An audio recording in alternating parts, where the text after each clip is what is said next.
Jean, chapitre 7. Après cela, Jésus continua de parcourir la Galilée. Il ne voulait pas séjourner en Judée car les Juifs cherchaient à le faire mourir. Or, la fête juive des Tentes était proche.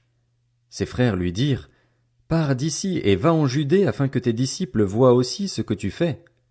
Personne n'agit en secret, s'il cherche à être connu. Puisque tu fais ce genre de choses, montre-toi au monde. » En effet, ses frères non plus ne croyaient pas en lui.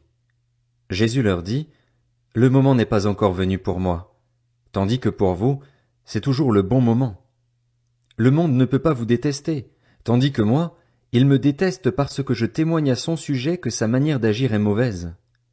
Montez donc à cette fête. Quant à moi, je n'y monte pas encore parce que le moment n'est pas encore arrivé pour moi. » Après leur avoir dit cela, il resta en Galilée.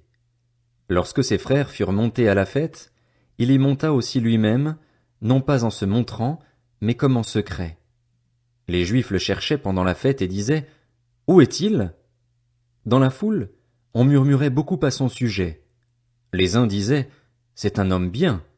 D'autres disaient, « Non, au contraire, il égare le peuple ». Personne, toutefois, ne parlait ouvertement de lui, par crainte des chefs juifs. C'était déjà le milieu de la fête lorsque Jésus monta au temple et se mit à enseigner. Les Juifs s'étonnaient et disaient, « Comment connaît-il les Écritures, lui qui n'a pas étudié ?» Jésus leur répondit, « Mon enseignement ne vient pas de moi, mais de celui qui m'a envoyé. Si quelqu'un veut faire la volonté de Dieu, il saura si mon enseignement vient de Dieu ou si je parle de ma propre initiative. Celui qui parle de sa propre initiative cherche sa propre gloire, mais si quelqu'un cherche la gloire de celui qui l'a envoyé, celui-là est vrai et il n'y a pas d'injustice en lui. Moïse ne vous a-t-il pas donné la loi?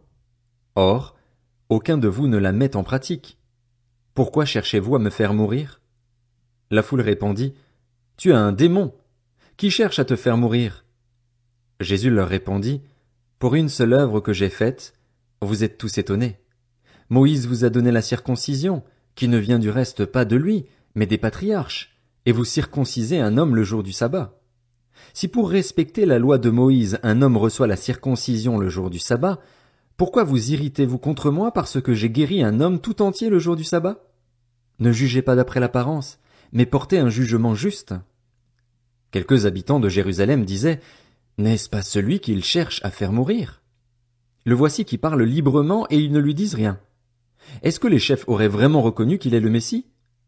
Cependant celui-ci, nous savons d'où il est, tandis que le Messie, quand il viendra, personne ne saura d'où il est. » Jésus enseignait dans le temple. Il s'écria alors, « Vous me connaissez et vous savez d'où je suis.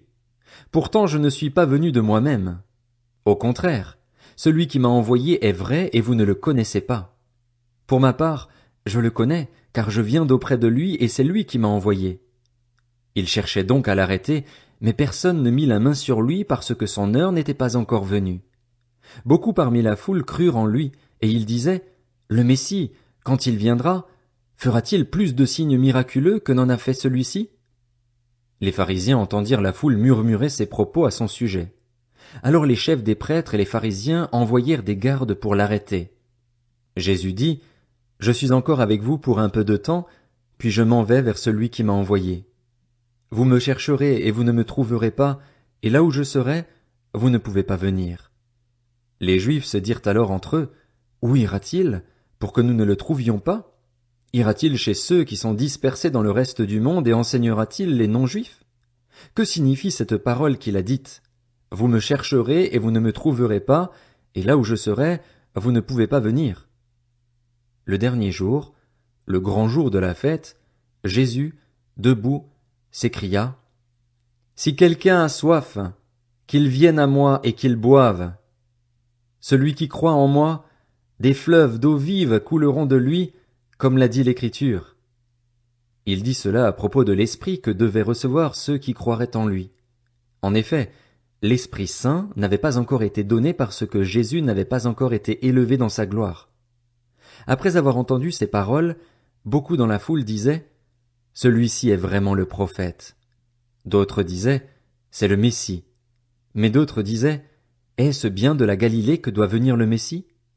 l'Écriture ne dit-elle pas que c'est de la descendance de David et du village de Bethléem où était David que le Messie doit venir? Il y eut donc, à cause de lui, division parmi la foule. Quelques-uns d'entre eux voulaient l'arrêter, mais personne ne mit la main sur lui. Ainsi, les gardes retournèrent vers les chefs des prêtres et les pharisiens, qui leur dirent: « Pourquoi ne l'avez-vous pas amené ?» Les gardes répondirent: « Jamais personne n'a parlé comme cet homme. » Les pharisiens leur répliquèrent: « Est-ce que vous aussi, vous vous êtes laissé tromper? Y a-t-il quelqu'un parmi les chefs ou les pharisiens qui ait cru en lui? Mais cette foule qui ne connaît pas la loi, ce sont des maudits. » Nicodème, qui était venu de nuit vers Jésus et qui était l'un d'eux, leur dit: « Notre loi condamne-t-elle un homme avant qu'on l'entende et qu'on sache ce qu'il a fait? » Ils lui répondirent: « Es-tu, toi aussi, de la Galilée? Cherche bien et tu verras que de la Galilée il ne sort pas de prophète. » Puis chacun rentra chez soi.